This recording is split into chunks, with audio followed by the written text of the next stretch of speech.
Well, if you want help with color correction, just let me know. Oh, okay. I have DaVinci Resolve Studio, like Fuck yeah. actually for like color grading.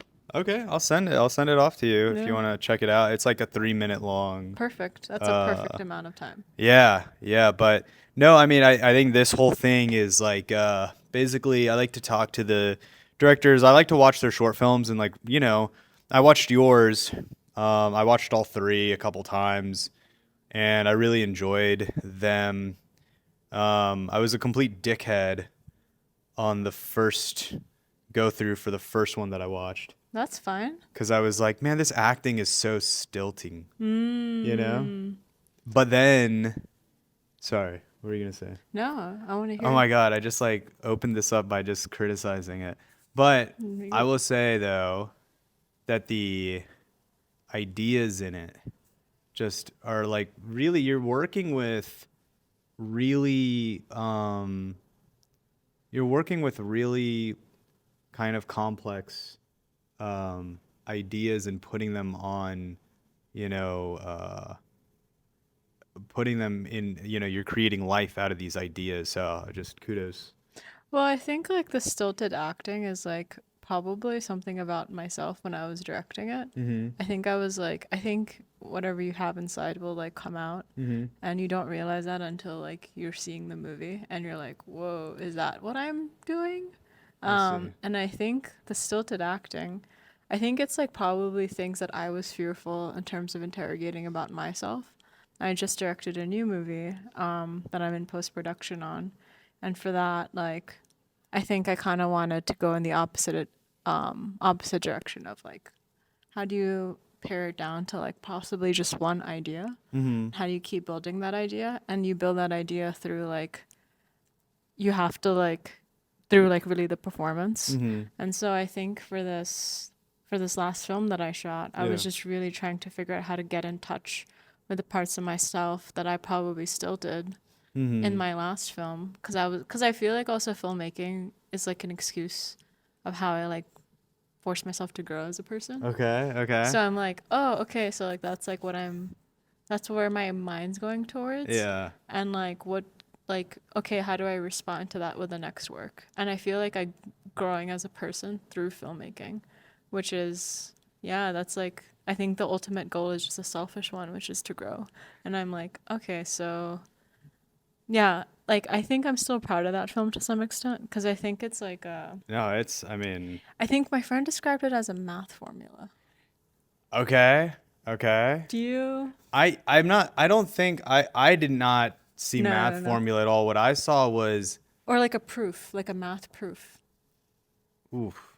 And that's where one of the things that I wrote down when I was afterwards, like thinking about it, I was like, my ass is way too ADHD for this shit. Cause Mm, it was just like wiggle wobble. My brain doesn't go like you were a math major. You're like a logic. allegedly. You're like a logic puzzle type. I'm like very much like a um like emotion like I like Mm, I what I see in you is kind of reminds me of it reminded me, that film Primer.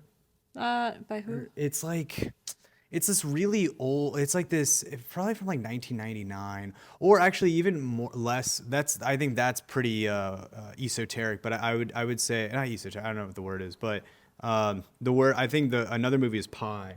Darren Mm, Aronofsky's I'm very, accused of it. yeah, you're very what's the word? You're very It's cerebral. You're very yes, cerebral. which is to an extent. It's so. I think yeah. I think it was like. I think I just like was like okay.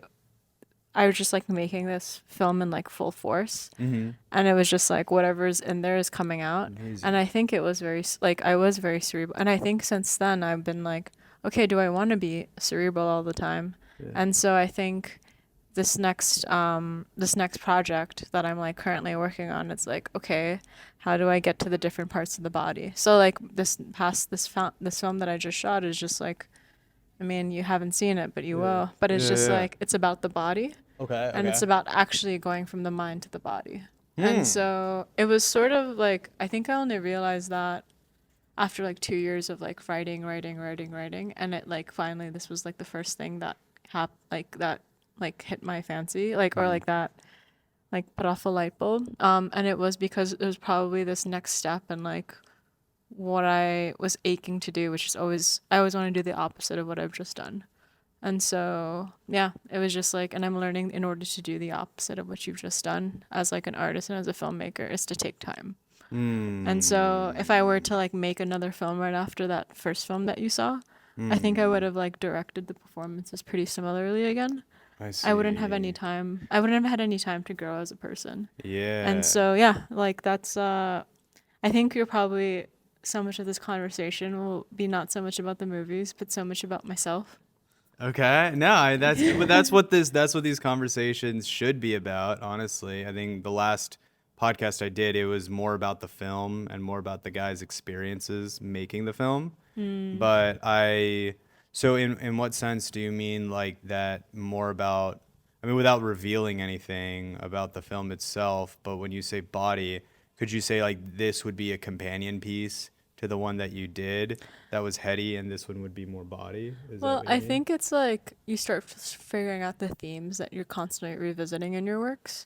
And like one of them is just it's not about like it's just about like it's not necessarily a companion piece, but it's like similar themes in that I'm always interested in like how the most simplest things like are so complicated for me. Mm. Like that film that you saw was literally based around this one question of like what do you do? Hmm. And like this Yeah. person trying to avoid answering that question. Right, right. And what happens is they just come up short because they want to refuse to answer this question, but I think they're not like they're unaware of how little they are defined by themselves outside of their work. And that's why like I don't know if that's conveyed in the filmmaking, but that was like in the intention of the writing. And Yeah. yeah, and so this other film is like this person who's a remote worker, Hmm. struggling with her phone addiction. And it's just like such a like how can I push that very simple idea in like someone's home, just like a day in their home, and like how yeah, and just it's something that seems so simple to just put your phone down, but it's just like more complicated than that. So it's like I think I just explore these like very simple things that I think there always seems to be a simple answer to it, like, but I'm like purposely trying to figure out why I don't take that simple answer. It's very, in a way, it kind of excavates the mundane, Yes. and I think there's something to be said about those, and we take for granted. Now, in your own life, do you think that's something that you like you have these questions when you're walking around in your day to day, maybe you're like unlocking the door to your apartment and you're just like, why is it like this? Like, what's kind of like, yeah, you must have a very interesting interior mind life. I think it's like well, I'm always like trying to I think since I was a child, I was like always trying to figure out like how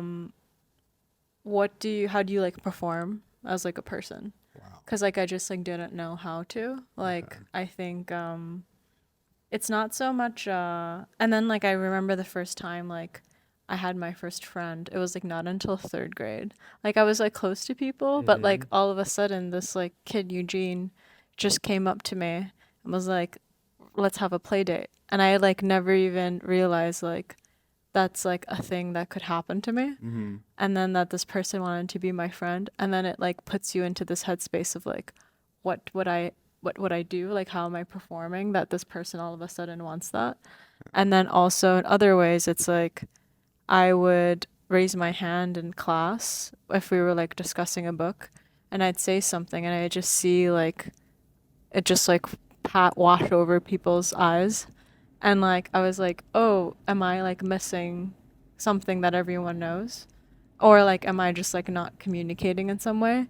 And so I think that's led to a whole and I think also it goes back to like I didn't speak as a child until like I was like like I think according to my mom pretty late, Mm-hmm. compared to my brother. And like my first way of communicating was drawing. And so I think it's like these mundane things, Mm-hmm.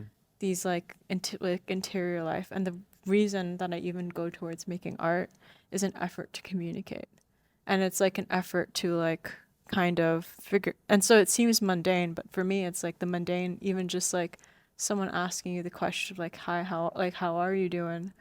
I would make an entire film just to respond Hmm. in that way, and it's like a Yeah. way to communicate and like talk to the other person. And maybe it takes longer for me to answer that as opposed to someone else who's just able to like respond right away, if that makes sense. No, I think the closest thought that I have for that, my own experience, is like, yeah, I'll have for myself, if I'm talking to somebody, I'll have moments of, um, like, I guess, I don't know if it's like self-conscious. It's not self-consciousness, but it's a moments of self awareness that I'm doing a thing. Like even right now, I'm having that, like I'm speaking words and I'm communicating. But I'll have those like moments, and I'll be out of my mind. And I've been criticized by acting teachers in the past for when they are talking to me for not being present with them. And so I had an acting teacher who was really trying to drive home this point of paying attention, right? And he's telling me, and this was, I think, like must have been 7 or 8 years ago, and we're in this class, and he's like, attention is the most powerful tool for the actor. Attention is, and because I'm trying so hard to take what the words he's saying and like rationalize them and like understand and like basically solve them in my mind, that I'm not in tune with paying actual attention to him. I'm gone in my own mind, and that was a I mean, I think I've learned some acting techniques along the way that has helped me to get out of my head. But yeah, I mean, I think being in my head has been, and we call it blocking, like you're blocked. As an actor, when you're in your head, I think the goal for any art, I mean, my perspective, the goal for any art is to be as unblocked as possible and to provide like basically a tap for people to just like drink the water in. 100%. Like as soon as you were talking about like attention, I'm like, well, like films are a way for me to like force myself to have attention. And attention is the same thing as being like unblocked, I think, because it's like, my friend said this thing to me recently. She's like, you're very like intuitive and you're like really good on your intuitions, but then your logic fucks you up.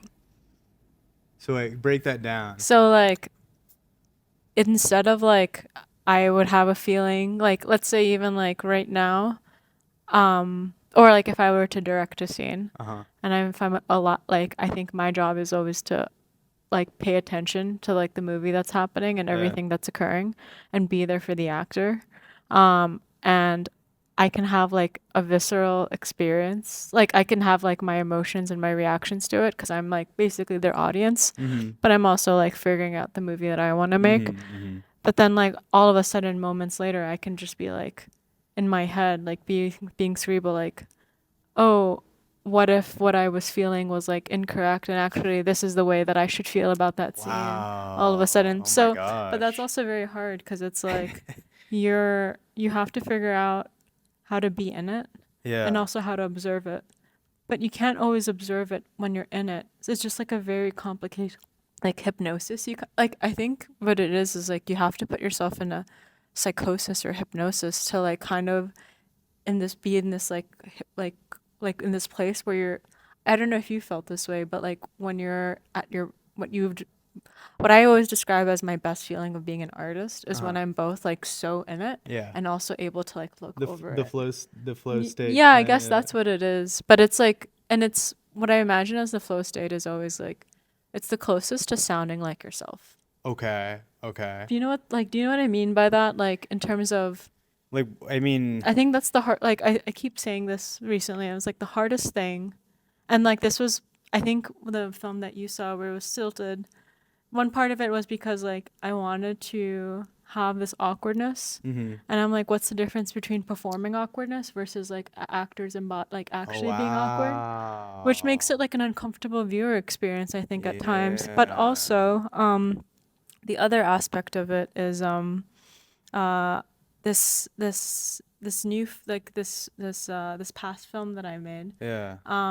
It was my only goal was to make a film only me and my crew could have made. Me and my Okay. collaborators and my actors could have made. So how do we all sound like ourselves? And I'm Huh. like steering this. Yeah. So it's like, it's like essentially just being like a good parent, which is like you just reflect back the best things you see in like your like you want to create that safe space, and you feel Mm-hmm. like respected, and Mm-hmm. your ideas will be like taken in. And Mm-hmm. once you have that baseline, Yeah. you're like, okay, how do I reflect back to you the best parts about yourself that I see in this moment for this project? Okay. Okay. And then how do we like push that, bring that out of each other? And that's why I was like even just like the filmmaking experience of this past film was like incredible. It was the most like fulfilling artistic experience of my life. It's amazing. Yeah. I remember you talking about, yeah, like you're working on this piece that's like about like, phone addiction and things like that. And so it's funny, like one of the big things for me in like, pivoting out of being like a content writer for my, job was, and this is like, I don't know, I'm going away a little bit, but like I was on, LinkedIn, and I was on the login page, and there's this picture of this guy. It's like a illustration, and he has a laptop on his, lap, and he's in his room. And I was like, that's what they want. They want us in our rooms, um,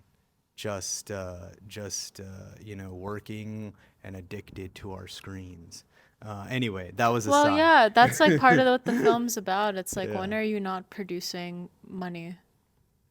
Interesting. Like, I think we're like 24/7 workers now.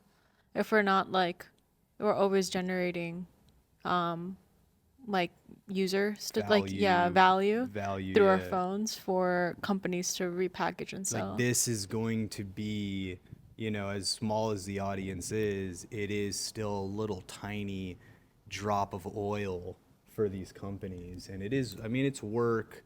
Um, but I think you also, I mean, you've alluded to that. That's also kind of, there is a connection with the film that you showed me.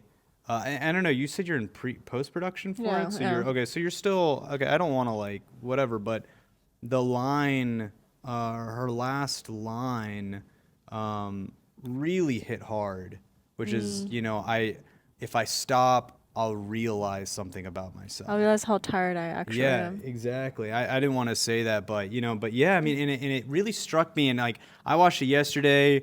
I was thinking about it. I was like, oh, what was that line? I like went back and I looked at it today, and I was thinking to myself, it's such a, it kind of does speak a lot to just who we are as people. And I think that's where your mind is really helpful, the way you think, because most people, and I'll consider myself and most people, aren't like, considering the mundane, but when you consider the mundane and when you're able to illustrate it, it takes on a new color, that, you're kind of just highlighting it. Do you did you see that like one of the other videos, which was just like wait?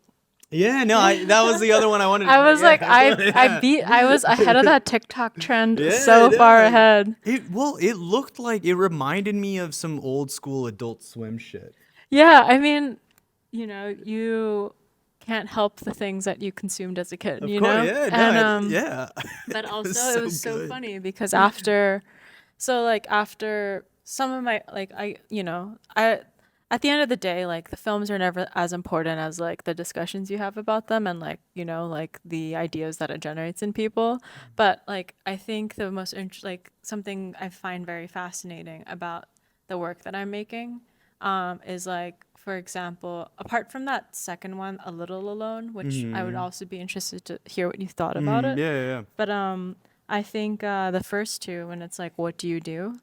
And then the other film, which is like, wait, wait. Yeah. My friends, when they like are out in the world, they like hear themselves whenever they ask like anyone, what do you What do? do you, yeah. It makes them reassess this question.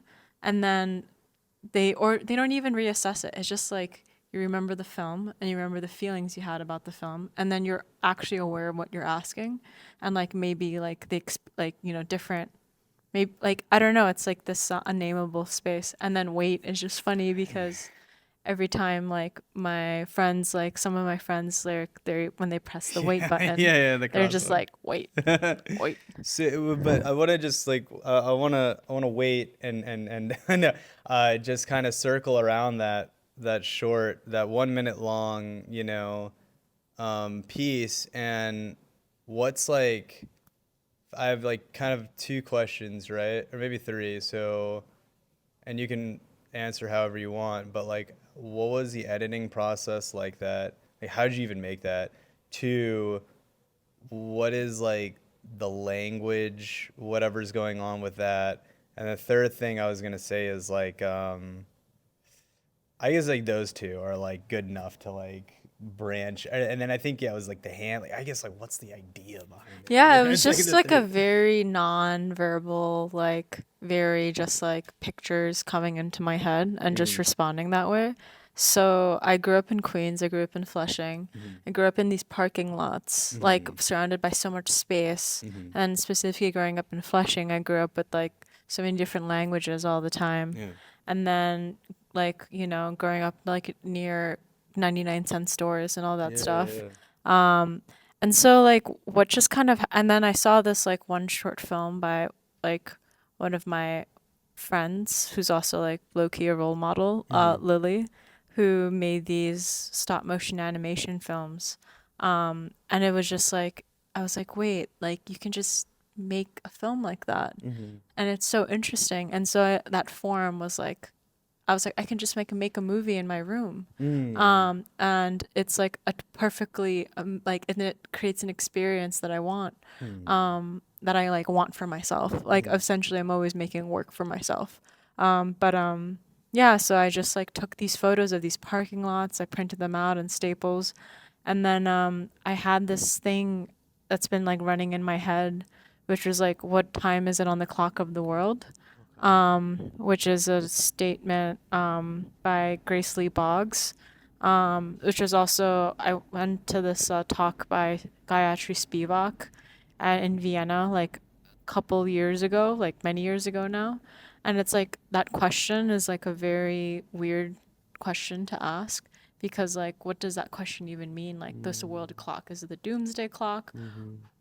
With who do we measure time against? And Mm. so basically, I had my hand, like different photos of my hand. I Mhm. was just literally creating this clock that was Mhm. like, and I don't know, there was just something about like, it was just came from a feeling of like growing up in Flushing.